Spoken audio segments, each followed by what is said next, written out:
Hello दोस्तों, नमस्ते, प्रणाम, गुड मॉर्निंग। कैसे हो? आई होप आप ठीक होंगे। मैं भी बढ़िया हूँ। सबसे पहले आप सभी को मेरा प्यार भरा प्रणाम। मेरा नाम रीना राणा और स्वागत है आपका देवभूमि उत्तराखंड के खूबसूरत शहर देहरादून शहर भानेवाला से। तो मेरी ब्लॉगिंग की शुरुआत सुबह के 11:30 बजे से हो रही है। तो घर का सारा काम धाम निपट चुका है दोस्तों। तो आज कुछ खास मौके पे ब्लॉग बन रहा है। तो जैसे आप सभी लोगों को पता होगा कि कल हमारा रिजल्ट भी आ चुका है। तृतीय पंचायत चुनाव जो हो रहे थे, तो हमारे गांव से भी प्रधान पद के लिए भी जीत चुके हैं और जो जिला क्षेत्र पंचायत है उनकी भी जीत हो गई है। तो सभी को उज्जवल भविष्य की उनसे कामना करते हैं कि आप मतलब अपना अच्छा कार्य, अपना अच्छा वो दिखाए कि हाँ भाई हम जीते तो हमने ये किया है, गांव में हमने वो किया। क्योंकि जिन्होंने आप पे वोट डाला हो किसी आस और विश्वास से ही डाला, चाहे मैं हो चाहे कोई भी हो, तो चाहे किसी भी गांव का हो, जिसने भी वोट डाला है उसने आस और विश्वास से डाला कि हमारे गांव का कुछ भला हो। तो बाद बाकी दोस्तों, जो सबसे पहले मैं बधाई देना चाहती हूँ अपने गांव के प्रधान को, श्रीमती जमुना देवी।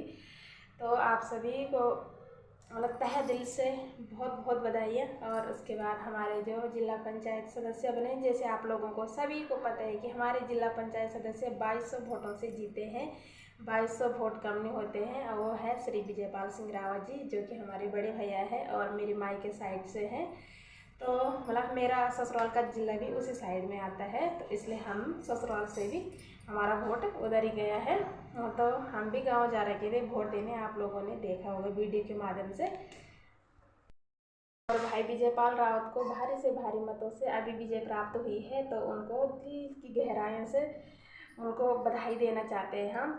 अब तो बाद बाकी दोस्तों, जैसे सभी गांव में कल रिजल्ट आ गया था और मतलब जो जीता है उसके लिए भी बधाई, जो हारा है क्या करे, आगे प्रयास करते रहे ना। ऐसा कुछ नहीं है, मेहनत सबने की है। ऐसा तो है नहीं कि किसी ने मेहनत नहीं की होगी। सब गांव वालों का कल रिजल्ट आ गया था। तो इसमें हमारी यूट्यूबर दीपा दीदी, दीपा नेगी पहाड़ी भी आती है। तो दीपा नेगी पहाड़ी उठ रखी थी रुद्रप्रयाग साइड घिमतौली गांव से। तो वो प्रधान पद के लिए उठ रखी थी और वो प्रधान पद पे जीत हासिल नहीं कर पाए, वो हार गए। तो कोई बात नहीं, ऐसा कुछ नहीं है। जीतना तो एक ही नहीं, चाहे तुम 10 उठो चाहे 20 उठो, जीतना तो एक ही नहीं। जीत तो एक ही की कन्फर्म है। तो ऐसा कुछ नहीं दीदी जी, आप उदास मत होना। और बहुत सारे लोगों ने फेसबुक पे डाल रखा है कि 1 लाख सब्सक्राइब होने का आपका क्या फ़ायदा, जो आप अपनी रियल लाइफ में मतलब वो नहीं है। ऐसा नहीं बोलना चाहिए। किसी की बेटी है, बहू है, बहन है, ऐसे किसी के दिल में ठेस नहीं पहुंचाना चाहिए।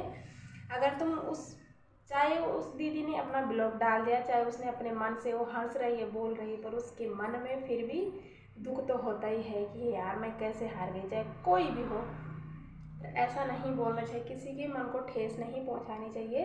आप उनका आप उनका दुख में साथ नहीं दे सकते हो, तो कम से कम बुरा तो मत बोलो किसी की बहू, बेटी, बहन को। कल के दिन तुम्हारी लकड़ी तो पीछे ही जल के आती है। कल के दिन होना हो तुम्हारी घर से कोई बेटी, कोई बहू उठे, उसके साथ भी कहीं ना कहीं ऐसा हो जाए, तो तब सोचो।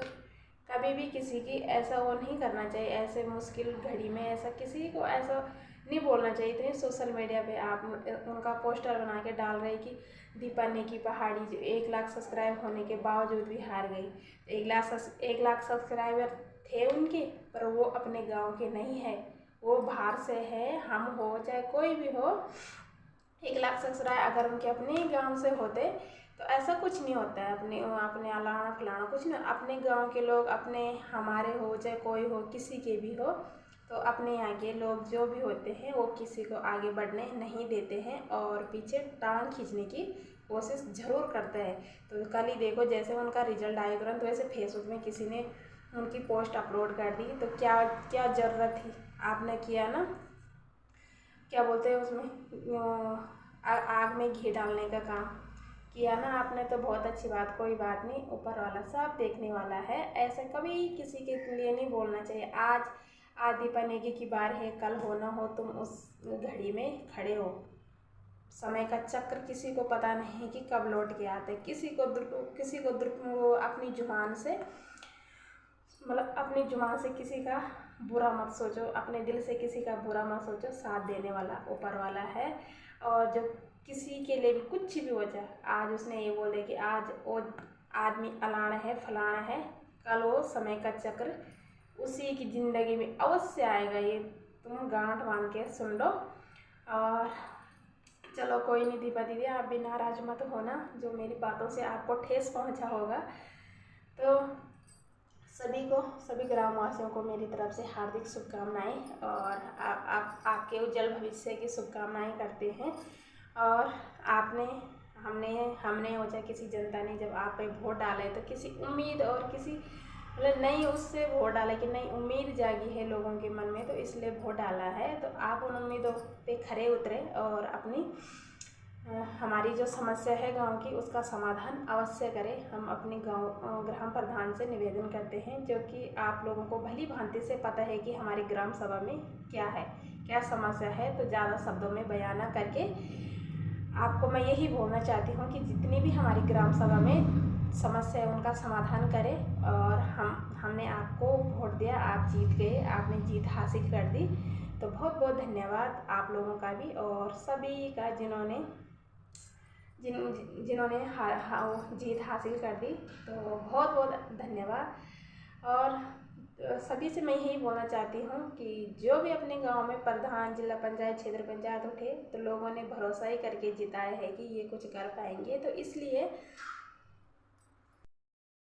आप उनका भरोसा मत तोड़े और अपने जो आपने वादे किए थे उन्हें उन पे खरे उतरे। और जो भी गांव की समस्या है, एक छोटी सी सुई से लेकर उस सबल तक की जो समस्या है उनका समाधान करना आपका फ़र्ज है। और जो हमने साथ देना था वो हमने दे लिया, जनता ने आपको दे दिया और आपने जीत हासिल भी कर दी है। और अब आपका काम है, जो भी गांव में किसी भी चीज़ की सुविधा नहीं है तो वो आपका काम है।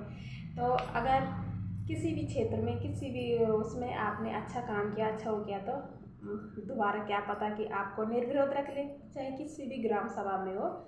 तो ज़्यादा ना कहकर मैं अपने शब्दों को यहीं पे विराम देती हूँ। तो मिलती हूँ आपको नेक्स्ट ब्लॉग में। तो तब तक ले बाय बाय। जीत गया भाई, जीत गया विजय बारावर, जीत गया। चलते रहो।